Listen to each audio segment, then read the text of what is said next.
Assalamualaikum warahmatullahi wabarakatuh.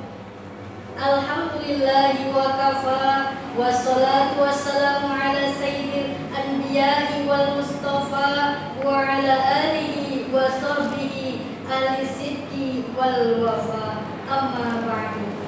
Yang terhormat alim ulama, yang saya hormati para dewan juri yang ramah tamah, para dewan juri yang arif dan bijaksana, semoga selalu dimuliakan oleh Allah Subhanahu wa taala. Amin ya rabbal alamin. Salatullah salamullah ala taha rasulillah.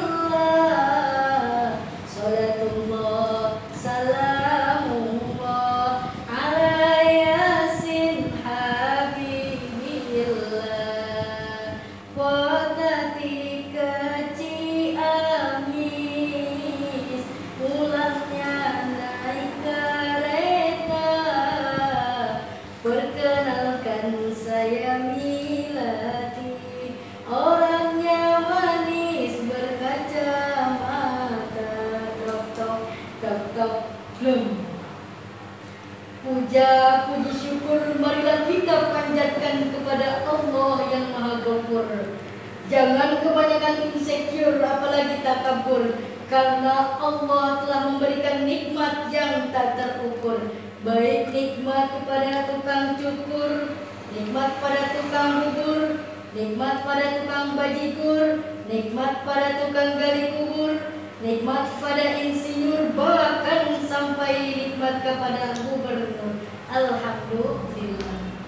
Salawat ma'assalam semoga tercurah limpahkan kepada junjungan alam, sang proklamator Islam yang telah mengobrak-abrik pintu kejahiliaan, yang telah menancapkan bendera berlafaz la ilaha illallah. Siapa beliau?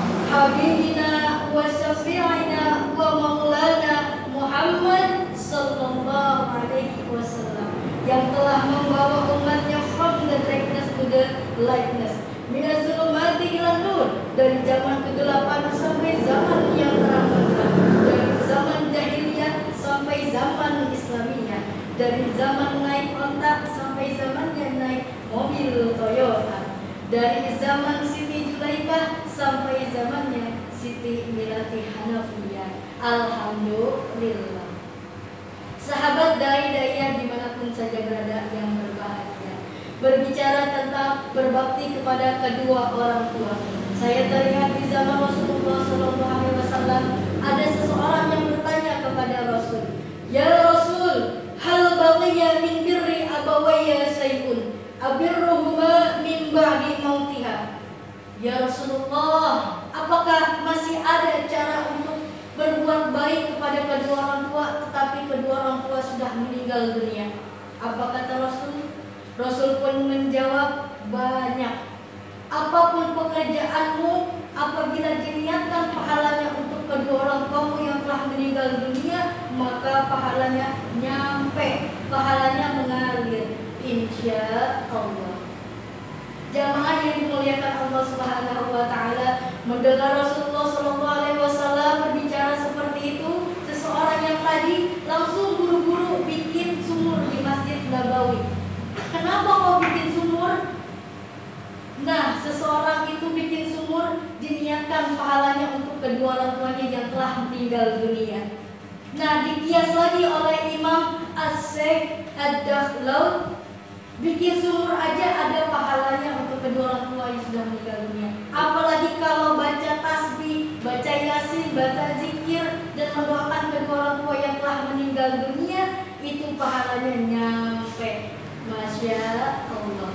Jamaah yang dimuliakan Allah Subhanahu wa taala, meskipun anaknya pintar banget, jabatannya tinggi, sekolahnya tinggi sampai S1, S2, S3, S gepok, S teler, S campur yang dia punya, pangkatnya tinggi, doktor, SHM, MBA, meskipun anaknya kiai banget, ceramah di mana-mana, dicium tangannya bolak-balik oleh jamaah, pergi haji tiap tahun, mondar-mandir ke Mekah, pergi umroh tiap bulan dilaksanakan, membangun masjid, membangun musola, membangun majelis tiap kampung. Tapi satu, bila durhaka kepada kedua orang tuanya, segala amal ibadahnya di hadapan Allah itu ditolak mentah-mentah.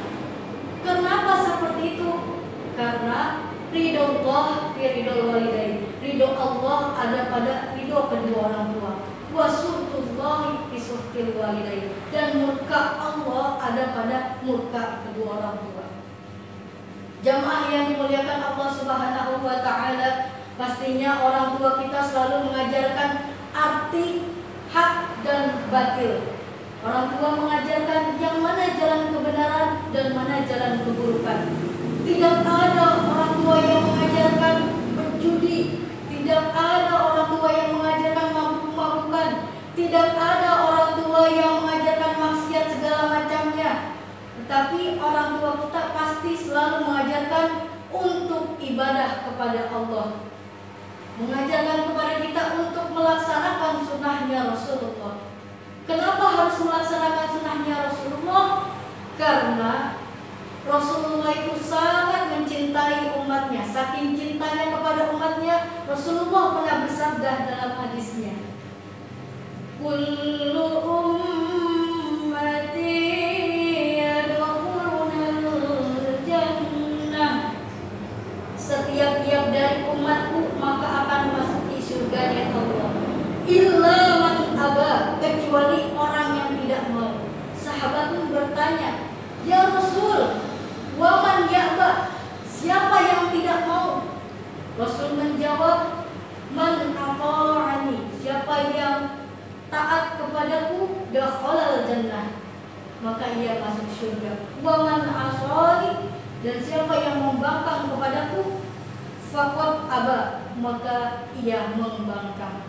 Nah, jadi hadis tersebut ialah orang yang tidak mau itu ketika diajak ngaji, ia tidak mau. Ketika diajak sholawat, ia tidak mau. Ketika diajak bersedekah, ia tidak mau. Ketika diajak sholat, ia tidak mau. Disuruh untuk menjalankan perintah Allah, tidak dijalankan. Disuruh untuk melaksanakan sunnahnya Rasulullah, tidak dilaksanakan. Oleh karena itu, perintah dari orang tua yaitu untuk menjalankan kewajiban dari Allah dan melaksanakan sunnahnya Rasulullah, maka harus kita jalani. Karena apa? Karena ridho Allah fi ridho walidain. Ridho Allah ada pada ridho kedua orang tua. Wa suhtullah fi suhtil walidain. Dan murka Allah ada pada murka kedua orang tua. Jadi kalau orang tua kita ridho, Allah Ta'ala pun ridho. Kalau orang tua kita murka, maka Allah Ta'ala murka.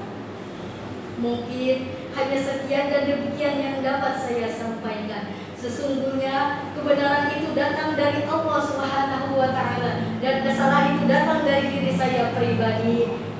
Buah kelapa, buah semangka, buah mangga, buah pepaya, itulah nama-nama buah-buah. Unjur maqala wala tanjur man qala. Wassalamualaikum warahmatullahi